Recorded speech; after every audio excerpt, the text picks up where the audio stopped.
नमस्कार महाराष्ट्र। आज आपण बनवत आहोत चिकन बिर्याणी। यासाठी अर्धा किलो चिकन घेतलेलं आहे, स्वच्छ धुवून घेतलेलं आहे। आता याच्यात आपण 2 चमचे हळद, चवीप्रमाणे मीठ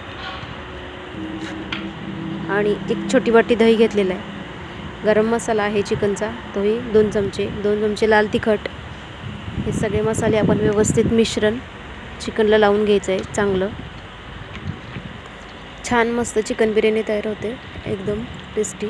आता यासाठी आपण पुदिना, कोथिंबीर, आलं, लसूण घेतलेलं आहे आणि हे मिक्सरला पण बारीक वाटायचं आहे। वेलची, जायफळ, जिरी आणि वेलदोडे आणि काळा वेलदोडा, बदाम फूल घेतलेलं आहे 2।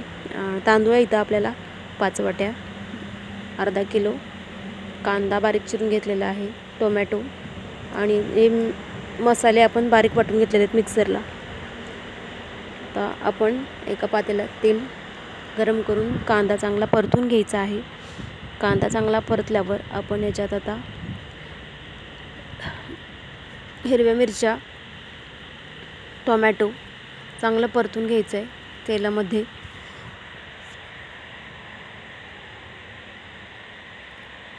आता टोमॅटो परतून झाल्यावर आपण यात जो हिरवं वाटण आहे ते वाटण सगळं मिक्स करून घ्यायचं आहे।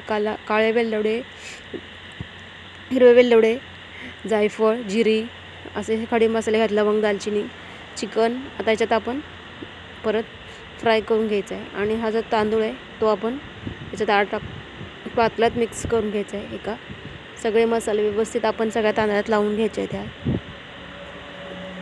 अशा पद्धतीने नक्की ट्राय करा, खूप छान आणि मस्त टेस्टी चिकन बिर्याणी तयार होती आहे। आता आपण 5 वाटी तांदूळ घेतले, त्याच्यातच तेवढ्या 5 ग्लास पाणी गरम करून घ्यायचं आहे आणि तेच गरम पाणी याच्यात टाकायचं आहे। चवीप्रमाणे मीठही घालायचं आहे आणि पुदिनाही आपण याच्यात मिक्सरला वाटलेला आहे थोडा। आता चांगली उकळी द्यायची आहे। आता आपला मस्त चिकन बिर्याणी मस्त शिजलेली आहे, पहा मस्त अशी झालेली आहे। गरम गरम नक्की टेस्टी ट्राय करा, अशी चिकन बरी छान लागते। माझा व्हिडिओ आवडता लाईक, शेअर, सबस्क्राईब। थँक्यू।